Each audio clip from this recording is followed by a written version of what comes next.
Le rapport mapping, tout le monde en parle. À quand son application? C'est pratiquement une chronique d'exactions ignorées. On en parle dans ces numéros de votre opinion qui reçoit pour vous Madame Thérèse Koulungu, qui est activiste de la société civile congolaise et très engagée dans la défense des droits humains, les droits des femmes. Madame Thérèse, bonjour. Bonjour, monsieur Jacques. Alors, on va essayer de comprendre une approche beaucoup plus pédagogique, le rapport mapping. Qui l'a initié finalement? Le rapport mapping, M. Jacques, a été initié par le Haut Commissariat aux droits de l'homme des Nations Unies, suite à la découverte de 5 fosses communes dans le Nord Kivu en 2005. Je répète, suite à la découverte de 5 fosses communes en 2005 par les Nations Unies. 5 fosses communes. 5 fosses communes. À l'époque, en 2005, c'était MONUC, mission d'organisation et d'observation. MONUC, c'était quoi? Mission d'observation. En 2005, dans le Nord Kivu. C'est là où les gens vont se poser la question, donc il y a eu des violations graves des droits de l'homme dans cette région.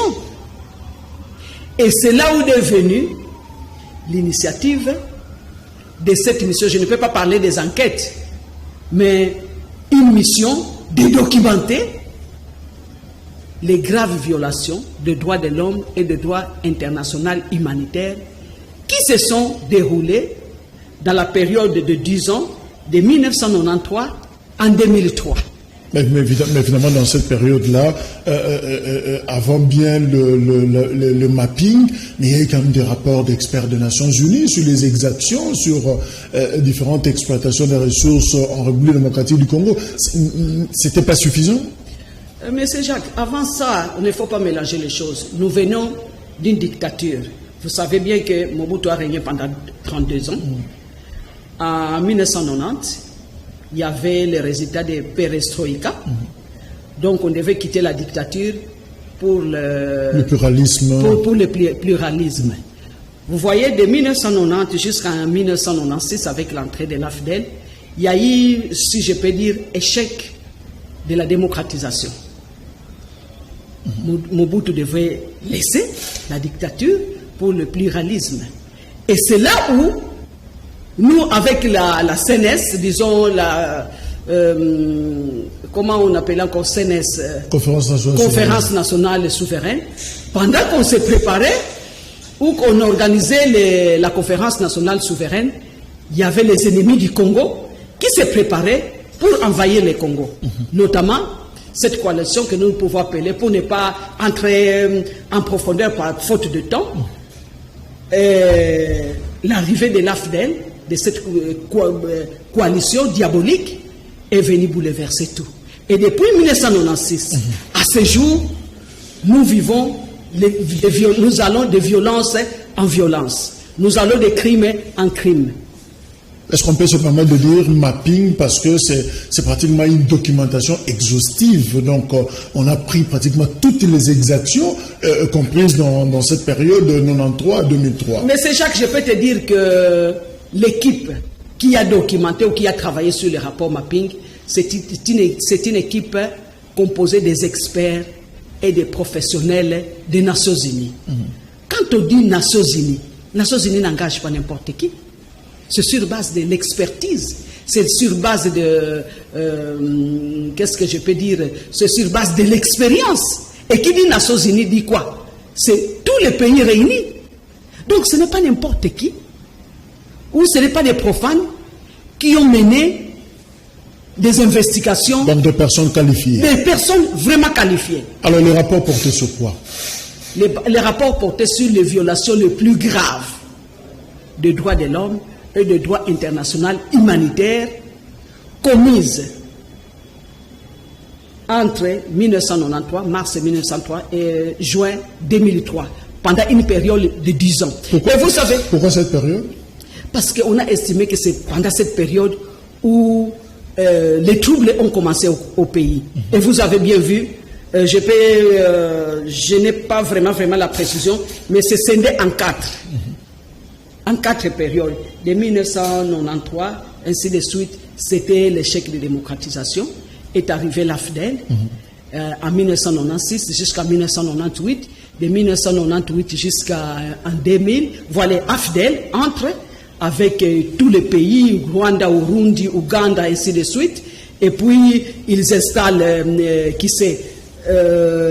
Musée, qu'ils ont pris à mi-chemin, si nous pouvons le dire. Laurent Désiré Kabila. Laurent Désiré Kabila. Pour Laurent Désiré Kabila, on lui avait dit que nous t'amenons à Kinshasa pour renverser le régime dictatorial. C'est tout ce qu'il y avait. Sans se rendre compte que ses alliés avaient d'autres calendriers.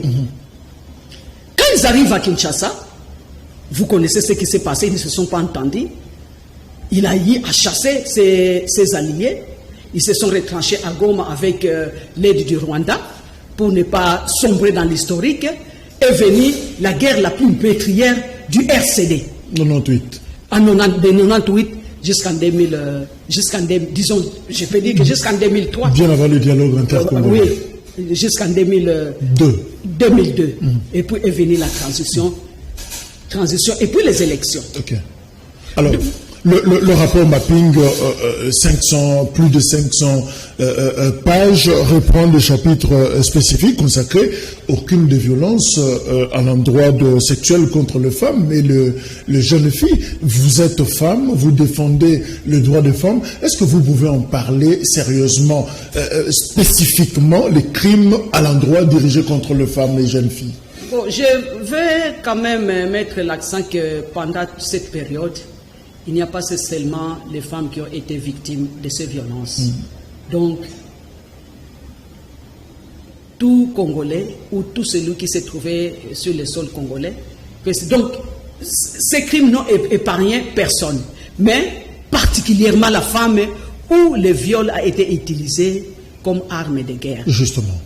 Monsieur Jacques, le corps de la femme congolaise a été réduit en champ de bataille. Je ne sais pas si vous pouvez vous imaginer ce que c'est le corps de la femme congolaise soit transformé en champ de bataille. Je vais vous expliquer ce qui était arrivé. Donc, il y a eu viol massif, viol systématique, Donc, une femme pouvait recevoir 10 ou 20 ou tout un bataillon. Donc, les hommes s'alignaient pour aller... Parce que quand on parle de viol comme arme de guerre, les gens croient que c'est viol domestique ou ce viol où l'homme a simplement besoin d'aller vers une femme pour satisfaire ses besoins. Mais le viol comme arme de guerre a pour objectif ou avait pour objectif de détruire la femme, de détruire le tissu social, de détruire la famille et de détruire toute la communauté congolaise. Madame Thérèse, vous êtes juriste, je le rappelle, mais si on peut parler de ce qu'on appellerait la sociologie du crime, c'est comme si les Congolais n'ont jamais connu ces types d'exactions. Finalement, on dirait que ce sont de choses importées. D'où viennent ces réflexes? Mais vous savez bien que c'est...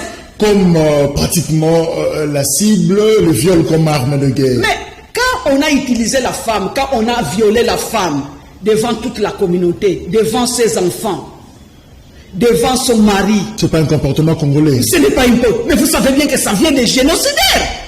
Nous ne devons pas continuer à nous voiler la face ou de faire de l'hypocrisie. Ça ne vient pas du Congo. Pendant les 32 ans de dictature de Mobutu, vous avez entendu parler le viol, malgré, dans toute sa puissance. Faute de temps, je vais vous donner un exemple. Nous sommes à Mwanda, à Baki, base de Kitona. On vient dire, on apprend à Mobutu que, tu vois, dans les années 70, 75, 76, il y avait la révolution, disons, en Angola. Il y a beaucoup de milices qui se sont réfugiés dans notre pays. Notamment à la frontière, vous voyez les Kakongo, tout ça, dans les Bas-Congo, avec les Inita, tout ça.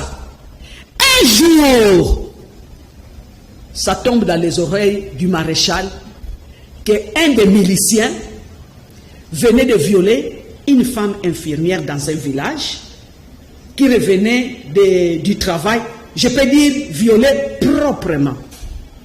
Ça tombe dans les oreilles du maréchal, du grand maréchal. Et l'ordre était donné à la base de Kitona pour une seule femme qui était violée proprement. Et vous voyez, toute la base de Kitona était en ébullition. C'était la guerre.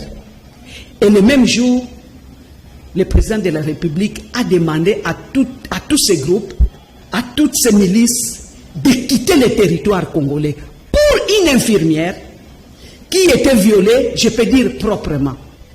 Mais ici, dans notre pays, depuis que le maréchal est parti, depuis que cet AFDEL est entré, on s'est familiarisé avec ce genre de... Donc on nous impose, la femme congolaise n'a plus de valeur.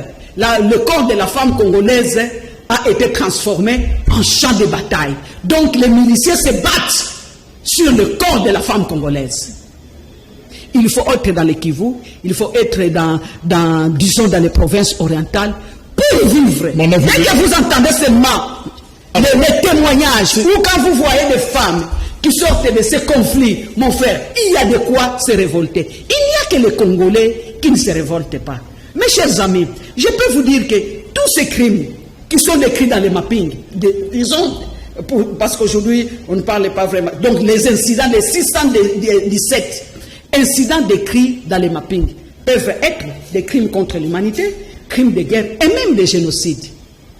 Qu'est-ce que vous entendez par crime de génocide? Les crimes contre l'humanité. Les crimes contre l'humanité concernent toute l'humanité, l'humanité entière. Et l'humanité est choquée, l'humanité est indignée. Et ça concerne de génération en génération. Moi, ça m'étonne que l'humanité s'indigne. C'est seulement les Congolais qui ne sont pas indignés de tout ce qui se passe dans leur pays. Alors, réfléchissons comme l'ambassadeur rwandais en RDC, Vincent Kariga, qui dit par exemple, on peut aussi comparer ce que vous racontez comme étant un narratif simpliste où vous voulez aggraver les choses, où vous voulez faire de la propagande pratiquement. On a violé des femmes. Monsieur Jacques, je suis parti de chez moi dans le Bas-Congo en 2008 pour le Kivu en aventure. J'ai atterri à l'hôpital de Panzi. J'ai travaillé à côté du docteur Mukwege. C'est moi qui ai installé toutes les cliniques juridiques. Le prix Nobel. Disons, sur toute l'étendue de la province du Sud Kivu. J'ai laissé une histoire. Donc je ne suis pas resté au bureau, mais je suis une femme du terrain. Ce que je vous dis, c'est la vérité, c'est ce que j'ai vu, c'est ce que j'ai vécu, c'est ce que j'ai entendu, c'est ce que j'ai palpé. Quand l'ambassadeur va vous dire que... Qu'est-ce qu'il a dit encore? Parce que moi, je n'ai même pas voulu suivre ça. C'est un narratif, je réponds pratiquement à son tweet, bien que... Si nous avions encore des dignités... Il parle de Kassika, le massacre de Kassika, incohérence flagrante entre image et histoire, narratif simpliste pour des accusations graves, accusé sans évidence s'appelle calomnie, village sans nom, 1100 morts avec 2 noms seulement, circonstances de crimes et identité des criminels non dévoilées, mais on raconte des choses. Est-ce qu'il a été lui à Kassika? Est-ce qu'il a été à Mwenga? Est-ce qu'il a été à Makobola? Est-ce qu'il a été à Mboko? Est-ce qu'il a été à... Moi, je te dis que 10 ans après, je suis resté, je suis allé, disons, j'ai été sur terrain. Et pas que j'étais du passage, mais j'ai travaillé sur terrain.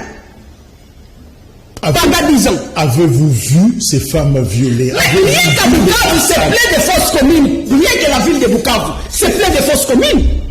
Vous allez à Kassika, c'est plein de fausses communes. Mais la femme de Moami, qui a été ventrée, qui attendait des jumeaux, c'est la fille d'Angeline Bembe, qui fait président de l'Assemblée. Ce n'est pas n'importe qui. Cette femme de Moami qui a été ventrée. C'est une histoire vraie. C'est une histoire vraie. C'est la fille d'Angeline Bembe, l'ancien président de l'Assemblée.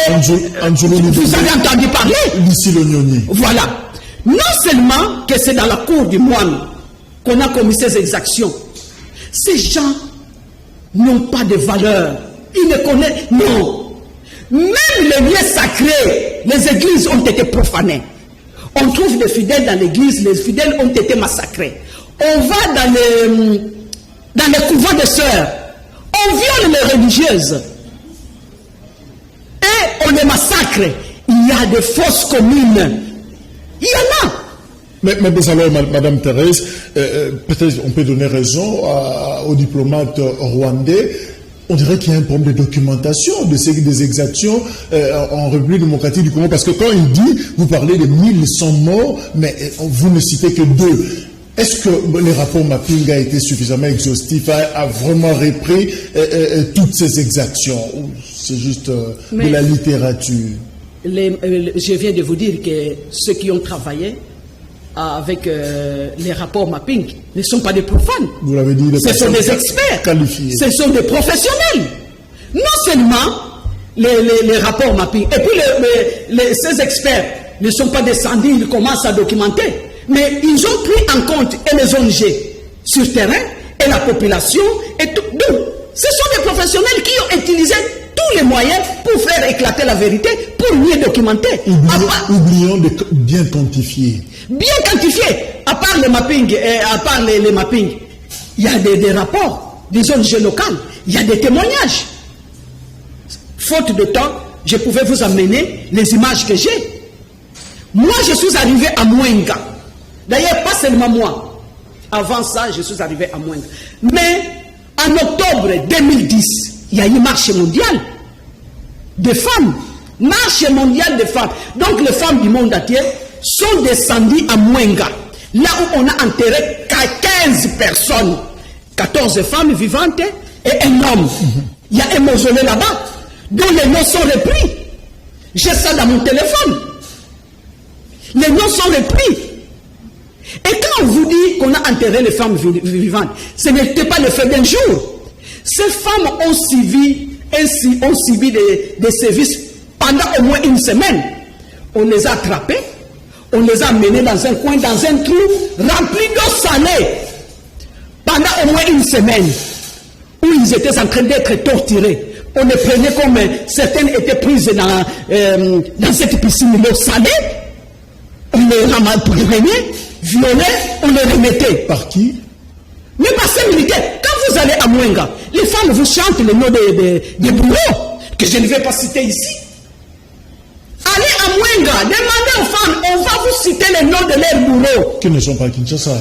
Oui, mais intégrés dans l'armée congolaise. Ce sont des officiers aujourd'hui. Certaines personnalités sont ministres, sont dans les institutions, sont dans les services de sécurité. Maître Thérèse, c'est vrai, quelle est l'importance finalement de ces rapports mapping plus de 10 ans après?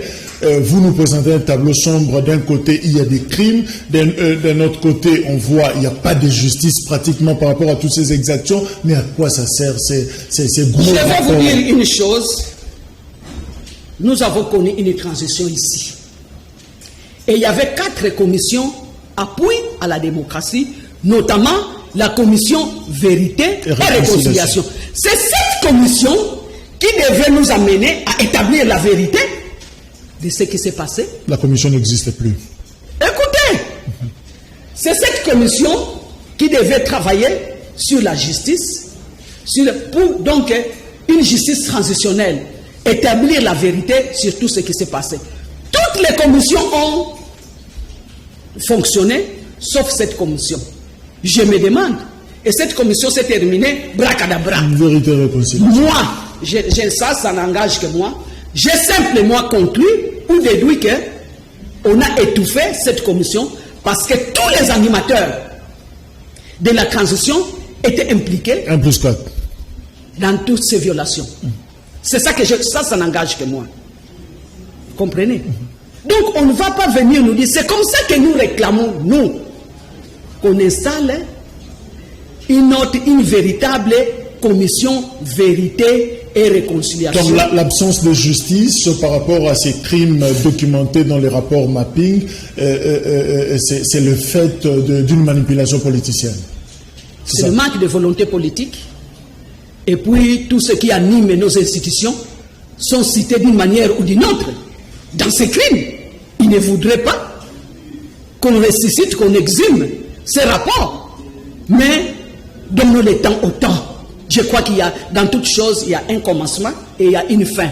On ne va quand même pas continuer. Existe-t-il un autre rapport mapping caché qui n'est pas à la disposition du public, parce que finalement, certains vont jusqu'à cracher sur ces rapports pour dire à quoi ça sert un rapport où on n'a même pas cité le nom des gens? Comment on n'a pas cité le nom des gens? La dernière fois, je vous ai dit qu'il y a une liste, la liste des présumés auteurs, qui se trouve à Genève. C'est caché quelque part, qu'on protège, on ne sait pas pourquoi. Pourquoi? Mais il y a toute une liste. Toute une liste. Et ils le savent, les auteurs le savent. Mais pourquoi garder la liste? Moi et toi, c'est tout justement pour donner encore, pour encourager les auteurs d'hier, les bourreaux d'hier, à continuer à faire ce qu'ils ont commencé à faire jusqu'à aujourd'hui. Mais c'est là où Je venais de lire un rapport. Non, je viens de lire quelque part, je crois que c'est dans une des adresses du docteur Mukwege, qui dit ceci. D'après les rapports de BCNDH, Bureau conjoint des Nations Unies aux droits de l'homme, les rapports de 6 mois, de premier semestre 2020, il y a au moins 8 civils qui tombent par jour suite à ces conflits. 8 civils, en moyenne, 8 civils par jour suite au conflit. Mon cher, les bureaux conjoints des Nations Unies aux droits de l'homme publient les rapports chaque année. Pas seulement le BCNDH. Il y a des organisations internationales, il y a les organisations nationales, il y a les organisations de base qui publient les rapports. À part les C'est comme ça que nous disons, même quand on va installer le tribunal pénal international pour le Congo, parce que ça va venir, on ne va pas continuer à cracher sur le Congolais. Ça va venir, qu'il le veuille ou pas. Même s'il mourait aujourd'hui, nous allons les juger dans leur tombe. Comme ça, la parole de Dieu va s'accomplir sur ces bourreaux. Ce qui est lié sur la terre est lié au ciel. Même dans leur tombe, ils seront jugés. Le tribunal pénal international pour le Congo sera installé. À défaut, les chambres mixtes, ils seront jugés. Mais vous faites trop confiance aux Nations Unies qui ont pratiquement initié le rapport mapping, vous l'avez dit au début de cette émission. Mais finalement, ce qu'on ne comprend pas, c'est ce qui paraît comme une duplicité de Nations Unies. D'un côté, on publie un rapport de près de 500 pages, et puis finalement, il y a une version cachée où on tait les noms des auteurs présumés. Est-ce que vous pensez que c'est correct, c'est juste? Tout justement, ce n'est pas juste et ce n'est pas correct. Mais tout ceci nous arrive, c'est la faute de qui? C'est la faute des Congolais. Je venais de te dire que les crimes qui se commettent au Congo indignent le monde entier, sauf les Congolais. Et le Congolais est arrivé au niveau où il est devenu esclave, jusqu'à applaudir les bourreaux. Le peuple congolais, c'est un peuple esclave. De l'applaudir qui? Les bourreaux. Comme qui? Vous le connaissez? Vous ne voyez pas? On dirait que vous jouez aussi le jeu des Nations Unies, incapable de citer des noms. Les Nations Unies ont fait du travail. Les Nations Unies ont fait leur travail.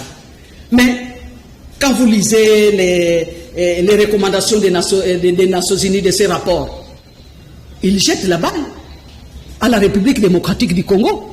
C'était à la République démocratique du Congo de faire pression.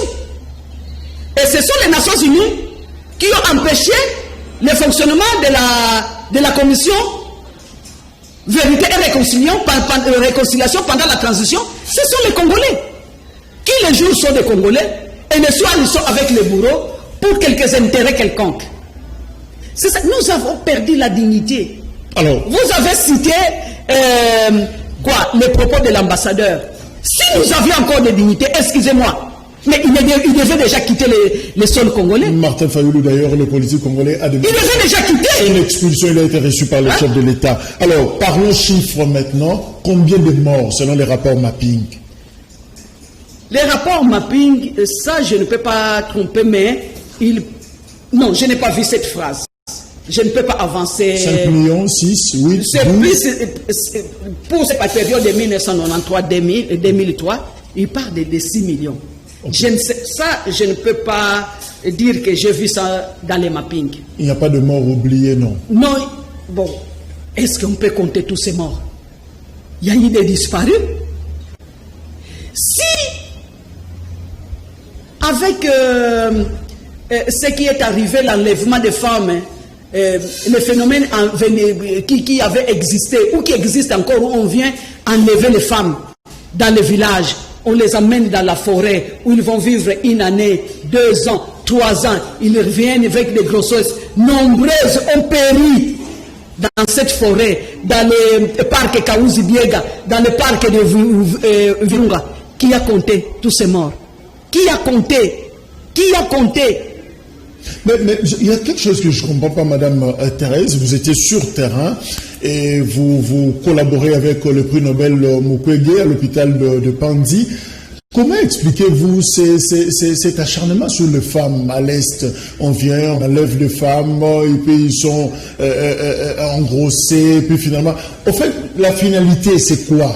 Ils ont juste besoin de nos sœurs, de femmes congolaises, ou il y a un autre objectif derrière ça?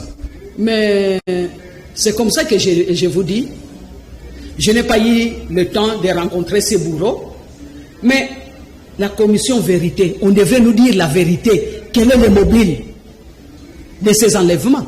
Mais ce que je peux vous dire, c'est que c'est simplement pour détruire les tissus sociaux. Simplement. Simplement. Parce que comment voulez-vous, vous allez avec une femme. Après avoir été avec cette femme, vous prenez des cailloux, vous enfoncez dans son vagin. Vous déclenchez l'arme dans le vagin de la femme qui vous a servi. Vous coupez le vagin de la femme. Ça veut dire quoi? Vous avez du plaisir à faire ça? Il n'y a pas de mobile. C'est pour quel mobile? C'est pour détruire seulement? Et pour, comme ça, la femme détruit, c'est le féminicide, et puis l'homme quitte le village, et tout abandonne, et puis quoi? Quand vous abandonnez vos terres, eux qui n'ont pas de terre, leurs pays qui sont maudits, ils viennent pour prendre nos terres, pour occuper nos terres, chasser les autochtones. Et Denis Mukwege, le prix Nobel, qui répare ces femmes, il a échangé justement avec ces femmes. Mais quand vous avez créé d'ailleurs des cliniques juridiques, alors finalement quand vous échangez avec ces femmes, ils vous expliquent quoi? Qu'est-ce qu'ils disent? J'arrive en 2008, 2009, effectivement. J'ai commencé, j'avais même tout un carnet où j'écrivais les témoignages de femmes, les rescapés. À un certain moment, j'ai failli craquer. Pourquoi? J'entendais des histoires incroyables. J'entendais des histoires inhumaines. Donc, il n'y a que des animaux qui pouvaient faire des choses comme ça, qui pouvaient traiter un autre animal comme ça.